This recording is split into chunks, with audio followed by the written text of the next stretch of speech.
What is the most ridiculous thing you've ever had to deal with at work? Call center setting. Someone came to me to complain that there was an inordinate amount of hair on the flat top of the toilet in the men's room. I went to check and there was a remarkable amount there, nasty, and clearly placed there by someone on purpose. Cleaned them off with a paper towel, washed hands vigorously, and continued on with my day. A couple of hours later, I'm told they have returned. Not quite as much as the first time, but still too much for the universe to have deposited there naturally. I and another manager have our suspicions as to the culprit.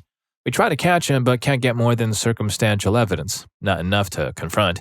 After a third iteration, I've had enough, and so I call all the male staff into the boardroom and address them as a group that the disgusting behavior had to stop immediately, because there would be grave consequences for whomever was caught doing it. I make sure to make eye contact with the main suspect multiple times during the meeting. It never happened again. It still boggles my mind that I had to deal with that crazy behavior, but, call centers. I have to wonder what kind of behavior gets you to wonder for a, quote, guy who would totally trim all his hair and then leave it on top of the toilet tank. Story 2. Oh God, this just unlocked a major memory that I managed to repress because it was just so frustrating for me. We had started a loyalty program at my retail job where I used to work. We had this customer insist she had a loyalty card with us and she made a quote-unquote massive purchase about a month back that should be on the card, so she should have points to use towards this purchase. However, the cashier could not find under her last name or the phone number she was telling the cashier it was under. The cashier called me over for assistance and I took the sale over to an unused register to not tie up the line. I asked the customer if there was perhaps another last name she would have given or another phone number. The customer insisted she only had the one last name and she would only ever write down her cell number for something like this. I asked her for her home number in case she had inadvertently written down that number, and she flipped out on me and proceeded to call the entire staff incompetent and that she was entitled to her points. She was being so rude that I was really not in the mood to try and help her anymore, and honestly, I couldn't think of a way to help her since she didn't have a receipt from her last purchase. And it was our busy season, so I couldn't go exactly through every sale in the system for the last 2 months. I finally asked her if she remembered what she bought last time, hoping that she would mention an item that had a unique SKU, so I could at least search transactions by that SKU number. Then she told me we had delivered all the items last time. Perfect, we have a unique delivery SKU code. I search all transactions with that SKU code, and after going through about 80, finally find something I think might be her. At least the first name is the same as what she told me. I pull up the sale and confirm the address linked to the loyalty card. It is her. But the last name and the phone number are like nowhere close to what she told me it should be under. So I tell her that her loyalty card is under the name Jones, and she looks at me straight in the face and goes, yeah, that's my maiden name. Which I asked you almost a half an hour ago if there were any other possible last names it would have been under, and you told me absolutely not. In fact, you were asked multiple times between the original cashier and me about the last name. All that attitude and stress just so I could pull up her points to apply it to her purchase for her $2 off. She didn't have that many points. Story 3. I work in film and television. We were filming in a pretty upper-class neighborhood, and the woman living beside the house we were filming in decided that she hadn't been paid enough. So a few hours into our day, she starts playing opera music as loud as she can with all of her windows open. After an hour or two of that and no one batting an eye, she ramps it up and starts mowing her lawn. Once that was done, she just sat right on her property line with the mower going full blast until the producer went over and kindly asked her to stop. I'm not high enough in the production to know how much she was asking for, but apparently it was too much because he walked away shaking his head and told the sound guys there was nothing he could do. One night rolled around, my boss decided screwing this lady's legs would annoy her right back. So we got some 10K lights, which are pretty goddamn bright, and pointed them directly into her windows. It was basically midday sunlight blasting into her house at 10 p.m. That's when she called the police saying that we were filming illegally. It was a full union show with permits and on-duty police were also there. So a cop pulls up, sees the other police already blocking traffic, goes to the craft table and gets a snack and leaves. We turned off the lights at her house around 1 a.m. because, we're not animals. Ha! Silly games win silly prizes. Story 4. I was a nurse in a physical rehab facility. We got a new admit at about 10 p.m. The patient's daughter was there, and as we went over all the paperwork, the daughter pointed out the DNR, which was signed by both the patient herself and the daughter. The daughter made it clear that she understood that her mom didn't have much time left. and that they both agreed that they wanted the patient to be comfortable for whatever amount of time she had left, and that the patient had very strong feelings about no resuscitation efforts. Anyway, at about 2 a.m., the patient was pulseless. I called the doctor, who pronounced the patient, called the daughter, who was very understanding and grateful for her mom's care, called the funeral home, every T crossed and I dotted. At the change of shift, the funeral home hasn't come yet, so I'm given a report. The DON stops by, so I have her a recap of the night. She flips through the patient's chart and points out the DNR has been signed by the patient, her POA, and the discharging physician, but not the doctor for this particular facility. He was, incidentally, the doc who pronounced her and had spoken at length with both the patient and the daughter about their wishes. He just hadn't had a chance to come in and sign the paper yet. The DON wanted us to go and code this poor lady. She'd been pronounced for about 4 hours at this point. I had to outright refuse to do it. The woman had made her own wishes on the matter perfectly clear, and her POA and care team were all in agreement. DON said we were going to get sued. I pointed out that if we went in there, we'd be going against the express desires of the family, and that would open us up to a hell of a lawsuit. Nobody got sued. Story 5. I was working as a consultant specializing in data and analytics, and a sister consultancy was taking on a big data project and had asked my consultancy to supply them a junior data engineer to help out. I was assigned to the project, thinking it would be a great experience working as part of a team. First red flag, the CTO of this other consultancy and project lead for this work was 30 years old and had no previous leadership experience. Second red flag, the client didn't actually need this big data work done. It was ridiculous. Like paying for a top-of-the-range $3,000 gaming rig to check your email and browse Reddit. Third, massive oh Jesus what the hell flag. The CTO introduces me as the engineering lead to one stakeholder and as the operations lead to another stakeholder. That's quite the promotion from junior data engineer, and on my first day on the job at that. Turns out I was the only person working on this project. To build a massive big data platform with real-time streaming data, I would have to design the whole thing, deploy and configure the infrastructure, develop all the data pipelines, design and implement the data warehouse, and build the reports and dashboards. Oh, and I had 3 months to do it. For those who have no idea what the above means, an analogy would be that I was hired as an apprentice bricklayer, introduced to the client as the architect and lead structural engineer, and then handed a trowel and the blueprints for a football stadium and told to have it built in 3 months. Story 6. I worked in facilities management. A 260-pound dude sat on a laptop table in the lounge areas, which bent under the weight and couldn't be repaired. When we reached out to him to ask him to not sit in them again as they aren't intended for sitting, he insisted all the furniture in the office should sustain being sat on. He continued to sit on every laptop table, which led it to being warped and had to be removed. We had to replace 8 tables over 3 months until his manager agreed to have a discussion with him about respect. He was really angry about it and tried to campaign to other employees to demand new laptop tables that could support over 250 pounds. These are just the kinds of side tables that tuck under a sofa's base and hold a single laptop and maybe a cup of coffee. We had plenty of stools, chairs, and other lounge furniture for sitting that could take 600 pounds, and he said they were irrelevant and he preferred the height of these laptop stands. His reasoning was that, quote, in a workplace, every piece of furniture should be rated for full inclusivity whether it is a chair or not. We even ordered an actual stool after an extensive approval process with our finance team, which was the same height and rated up to 350 pounds, and he said that he won't be patronized in this way. I think he must have had something happening in his personal life that made him choose this hill to pass away on. It was eventually resolved, but I just couldn't understand why he simply could just not sit on these tables and require us to jump through a bunch of hoops before his own manager was like, hey, what the hell? Story 7. Worked from home due to being sick and had a few guys I was managing at a warehouse. It was a slow day, so I sent one home and just casually checked on the other via cameras. He had to run out with our box truck to pile up some vendor items and come back and pull orders for the distribution route.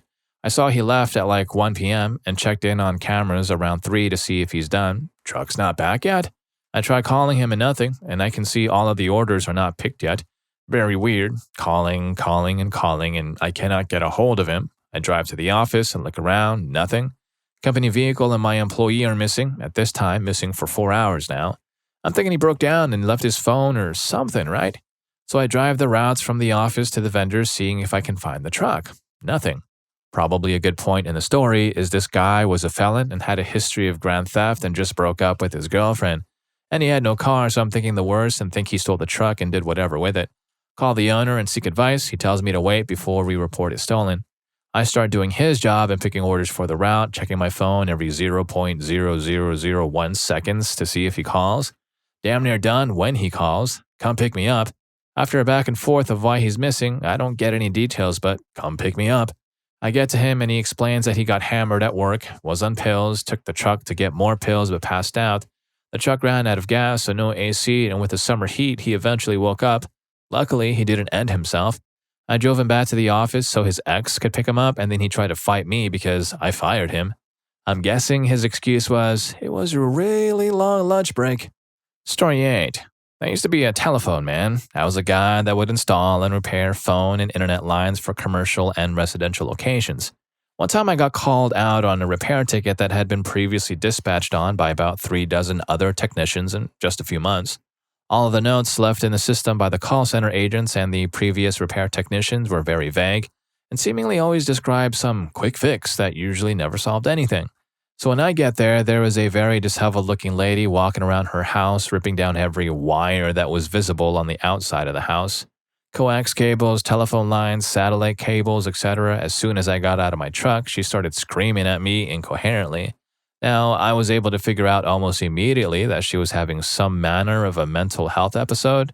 So being as how sometimes calming folks down was part of the job, I sat down with her and paid attention. After she ran out of steam a little, she explained to me that she knew that the Pope and the Vatican were spying on her through all the wires on her house. She wanted to cancel all services and go off the grid.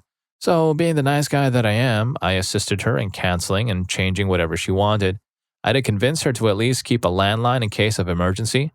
I told her, that stuff is so outdated, no one spies on anyone like that anymore. They assume no one uses landlines. And she believed that. So that was good. At least, if she had a real emergency, she could still contact someone. Then I spent the next few hours walking around her house with the tool we use to listen for an audible tone on copper wires to identify one from another. When using the tool without another tool at the other end of the wire sending out an audible tone, it will just make a random static noise. So I sweep the tool, making static noises all over her house and light fixtures, and told her, look, I've dealt with these schmucks before. If they've bugged your place in any way, this tool will make a loud siren noise. If I don't get that, they haven't planted anything. Eventually, I convinced her that she gave them the slip and no one was actively spying on her. I didn't have to do any of that stuff, but I felt bad that apparently she had no one else, and all it took was a little time and creativity to try and calm her down. We never heard back from her again, but whenever I drive by that house, I always look for signs that she was still around and that she's okay. Story 9. Oh, I got one. I used to work at an ice cream shop and would have to turn the alarm on every closing shift. Well, I was switched to morning shift for a while, and I noticed every morning the alarm was turned off. I commented in the communication book. For those unfamiliar, it's basically a notebook you write things down in, like, we're out of milk, or why is the alarm off every morning? But no one else knew what was going on. Manager was unavailable. I was getting frustrated with this, so I texted the coworker doing the night shift and basically said, hey, I'm starting to worry about this alarm being turned off. Could you text me when you set it tonight? I'm worried someone is coming back and turning it off. She agrees and texts me that night. Okay, alarm is set. I open. The alarm is not set. I finally asked the manager now. She follows up and it turns out the owners of the store were turning it off. The wind rattled the doors every night and would trip the alarm. The managers would turn it off if they didn't see anything, not reset it, just turn it off. This culminated in me coming to an open shift to find our glass door shattered. The sneeze guard shattered, the toppings full of glass, and nothing stolen. I had to close up shop and clean it all up for a while. The worst part was one of the parents trudging their little kids through the broken glass to ask if we're still open. I was like, no, do you see the glass? These owners are very negligent when it came to safety there. The building is now, ironically, a law firm for workplace loss and injury. Story 10. Had someone complained that the toilet he used wouldn't flush, and when I asked which restroom and toilet, he made it clear they used one that was blocked off with an out-of-order sign, and he removed it. It's a sticker you put over the latch to use the toilet. I told him that the toilet was out of order because it wouldn't flush, even specifying something was wrong with the flow regulator. He then asked how he was supposed to know that, to which I replied the out-of-order sign that was on the door. He then got quite angry, giving me reason after reason why he had to use that specific toilet, and how it wasn't his fault he used a broken toilet, culminating in him asking to speak to my manager. I then told him that I was, in fact, the facilities manager and was the one who handled anything involving the cleaning or maintenance of the building. He then stormed out of the building, I assume because he realized he wasn't going to get a refund because he left a massive mess in an out-of-order toilet, which he wouldn't have no matter what anyway. It's a movie theater, not a perfectly operable toilet emporium. Either that or teenagers in suits throwing bananas at the movie screen, one of the two. Story 11. For some years, I worked at the wing chain where the servers wear little orange shorts and sell calendars. In the restaurant business, most places have each server assigned to a section with certain tables. There are good sections and bad sections. If it's pouring down rain all night, getting a section outside can be the difference between making great money and going home broke. They used to have us play games in order to decide the order of who chooses their section first. We played all these games in front of the customers and we all participated because we needed to make money. Different managers had different favorite games they'd have us play. The easiest was the GM, who would just put our name tags in a picture and draw them out. Then there were the other managers. Sometimes they'd make us have a hula hoop contest. Sometimes limbo. That wasn't fun with scoliosis. Sometimes the chubby bunny game where you take turns shoving jumbo marshmallows in your mouth and try to say chubby bunny. This one was particularly bad for a vegan girl. She normally would refuse and just get stuck with the worst section.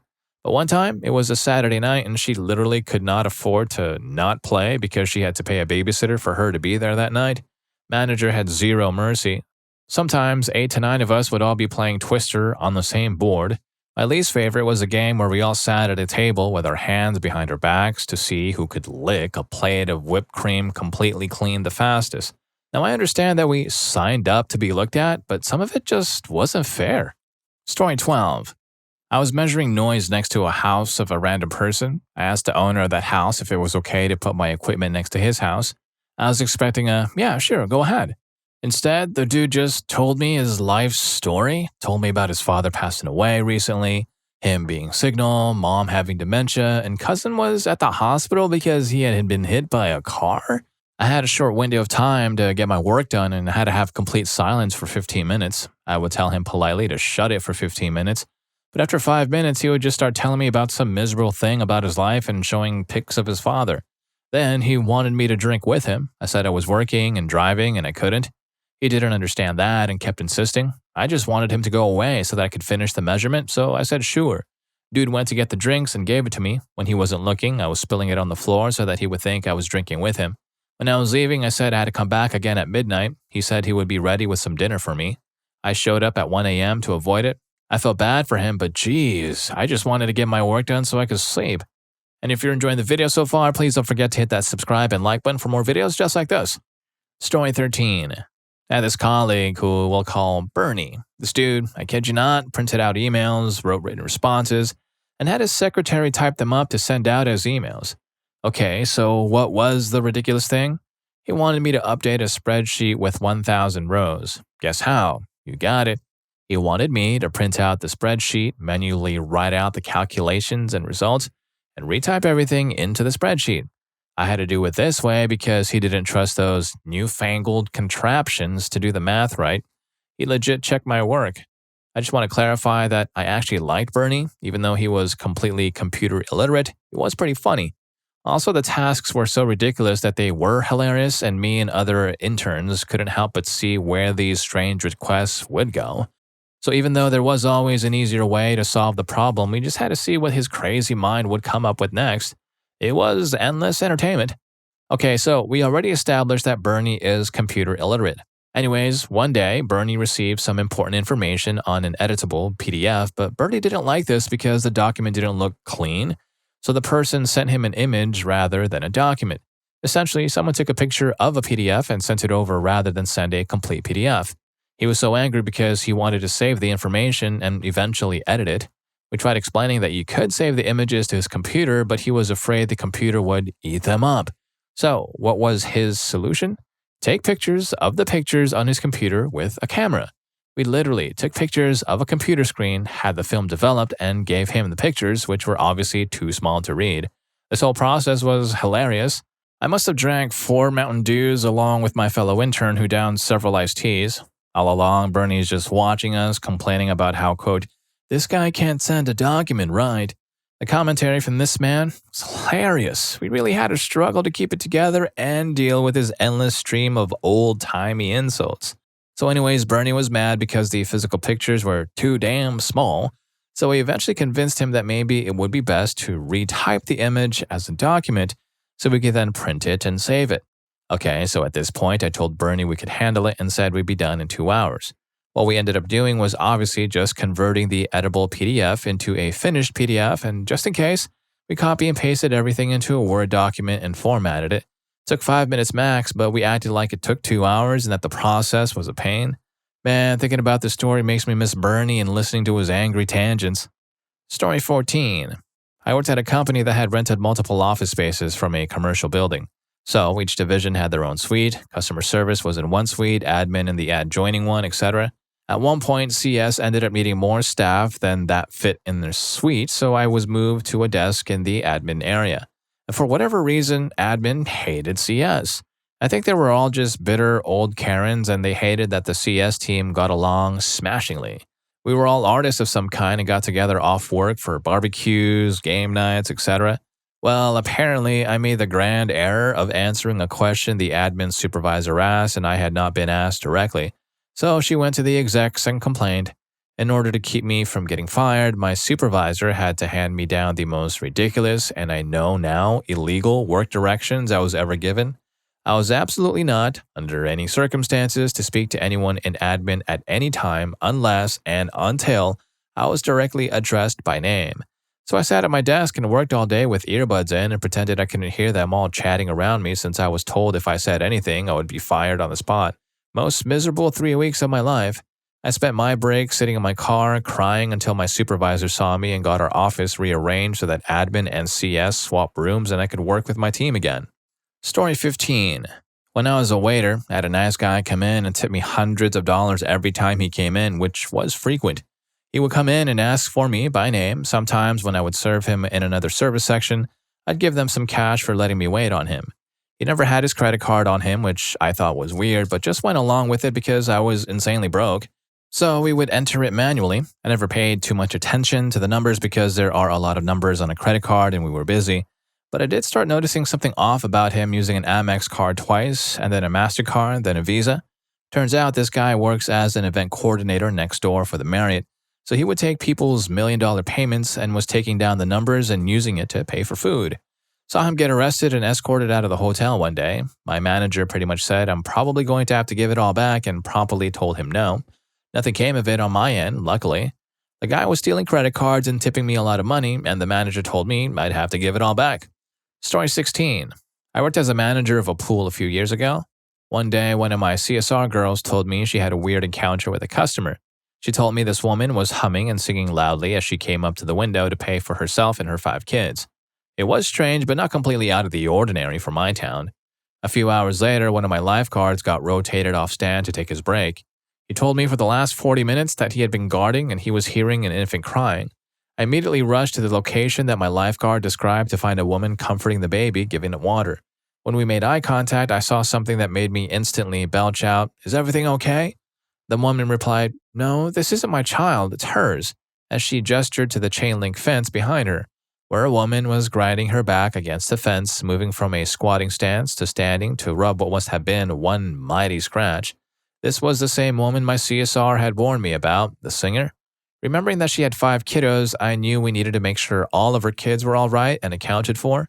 I radioed to call Adult Swim early, called the police, and radioed the guards on break for some backup. After I got my guards looking for the kids, I approached the woman holding the infant girl. I thanked her for stepping in and giving the infant water. Tearing up, she replied, "I don't know how you ignore your baby's cry on a hot day like today, and I wouldn't be able to live with myself if she stopped crying." I asked her to watch after the little girl until we sorted out the situation, which she agreed to without hesitation. As we waited for the police to arrive, my lifeguards had found twin sunburnt boys in life jackets without any adult claiming them. As the twin toddlers got close to me, someone spoke up from behind the toddlers. "Are my brothers in trouble?" A boy, 8 years old, holding the hand of his 5-year-old sister. "I was supposed to keep track of them, but I lost them after they went to play in the sandbox. What did they do?" Dumbfounded, I replied, "Nothing at all. We just wanted to find the lucky customers who won a free snack at our concession stand." gesturing to my lifeguards to take them to the concession area so they wouldn't see what was going on with their mother. I radioed my cooks to give the kids whatever they wanted to eat and had my lifeguards watch the kiddos to make sure they got some sunscreen, shade, and water. And now with the kids settled, I approached the singer. Still scratching her back, seemingly unaware of the spectacle she had become. I asked, "Is everything all right?" She seemed to not hear me or even be aware of my presence in front of her. As I looked into her eyes, I realized what was going on. Her pupils were dilated fully. You could not see a single part of her iris. As I realized she was intoxicated with something, your guess is as good as mine, 2 police officers had arrived to help. Trying to communicate with this woman was impossible. She couldn't tell us who she was, let alone speak an intelligible sentence. The police cuffed the singer with minimal resistance, and the 4 of us started to walk to the front. As we passed the concession area, the 8-year-old noticed his mother walking away in cuffs. The young man sprang out of his seat, ran to where their belongings were, and called his father. He told his father, "The police are taking Mom." As I walked the young man back to his siblings in the concession area. While we waited for CPS to arrive, the guards were able to keep the toddlers distracted with games. The 5-year-old and the 8-year-old were more aware of the situation, and we did our best to comfort them. As we were walking the kids to the front to be taken by CPS, a winded man yelled out from the nearby bike path. His voice was immediately noticed by the CPS worker who turned to him. This man was the father of the kids. He had run from his job at the grocery store 3 miles away because his wife had their only car. As the CPS lady filled him in on what happened, he pleaded to have his kids. On his knees, asserting that he didn't know how or why his wife did this. She told him because of the neglect apparent by the sunburns on the toddlers and the statement from the woman who took care of the infant, she couldn't leave him with 5 children in good conscience. She told him he could keep the eldest 2, that a case for child neglect and endangerment would be built for his wife, and how he could get his other children back after they treat and report the children's injuries.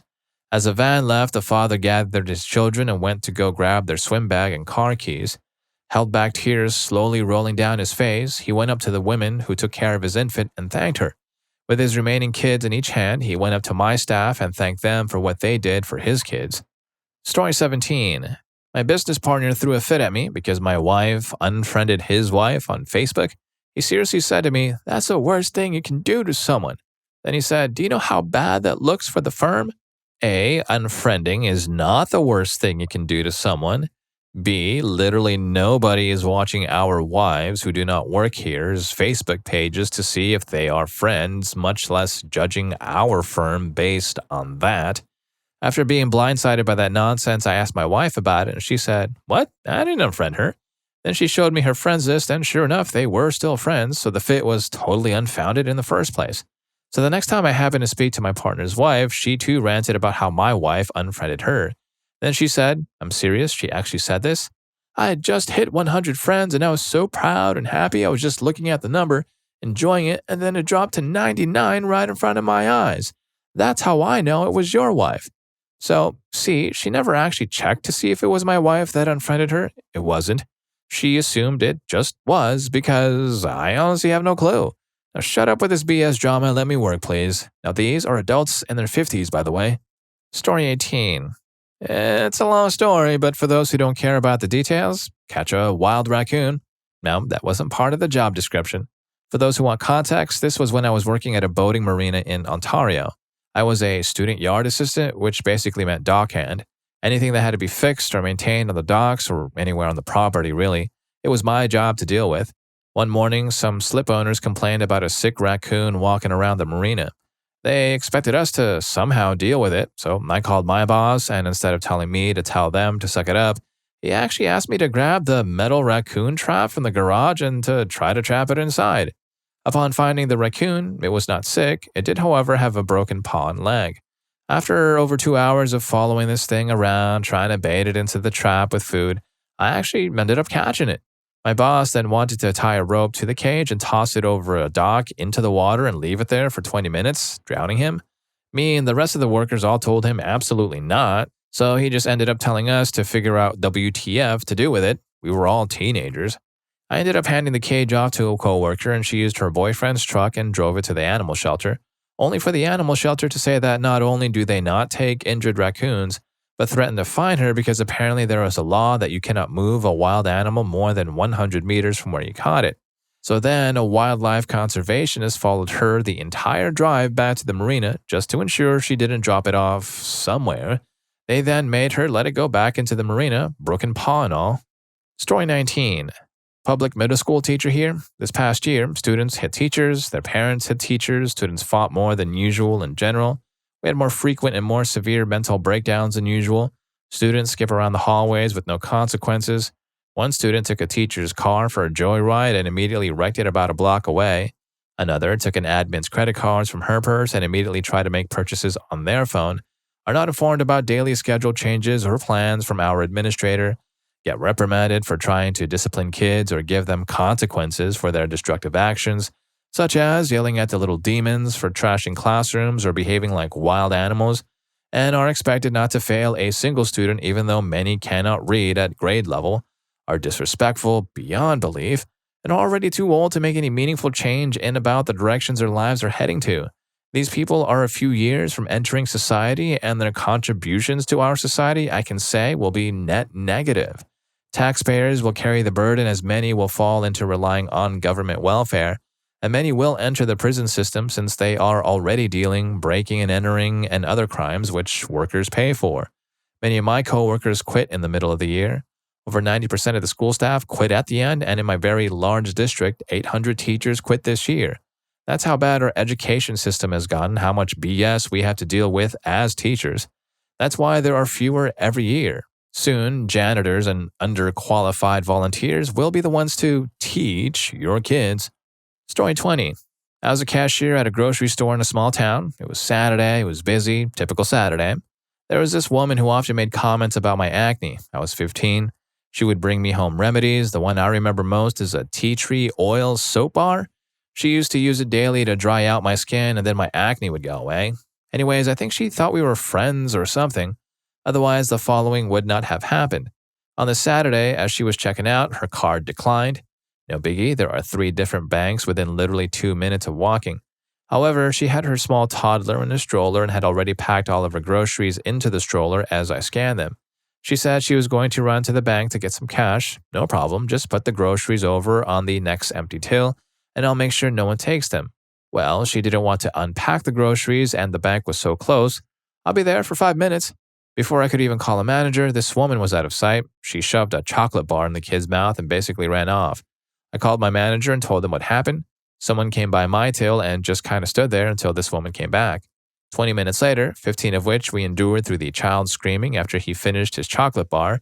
The woman returns, apologizes because the line at the bank was so long, happily pays in cash, and proceeds to leave.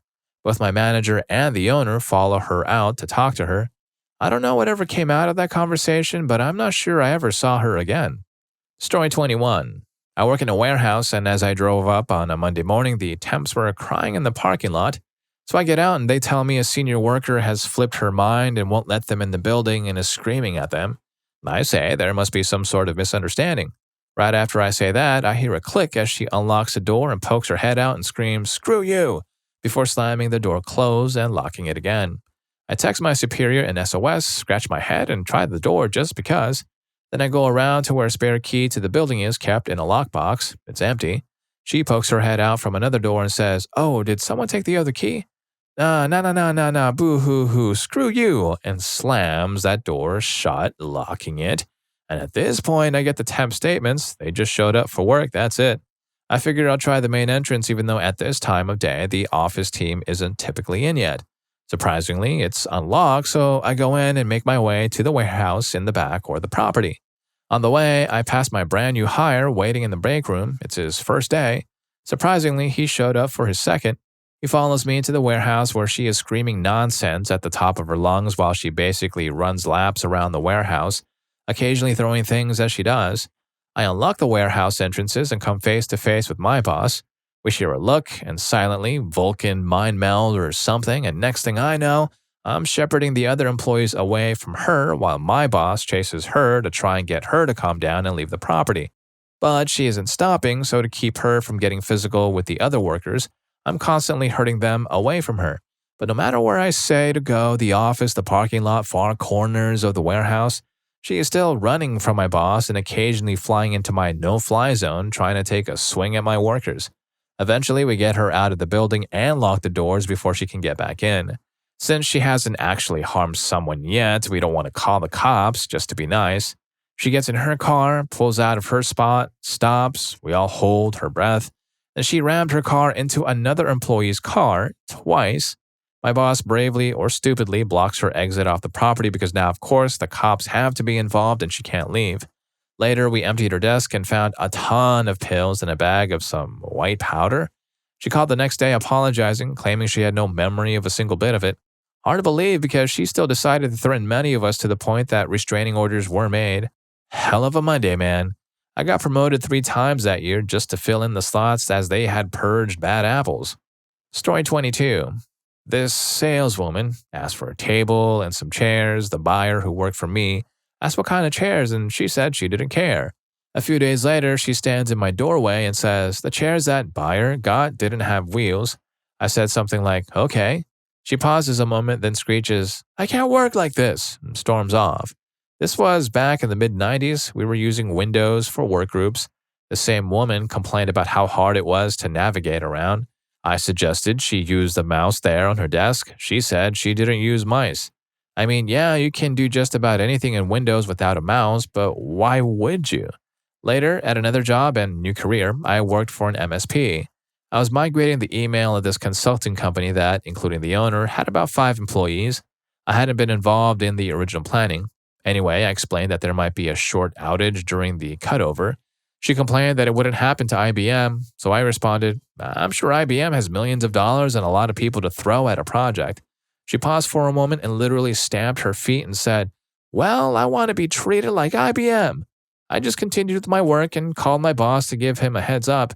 I also told him the next day that I'd quit before doing work for her again. And if you can relate to any one of these stories, here's more for you. YouTube thinks you're going to love this. I'll catch you in that video.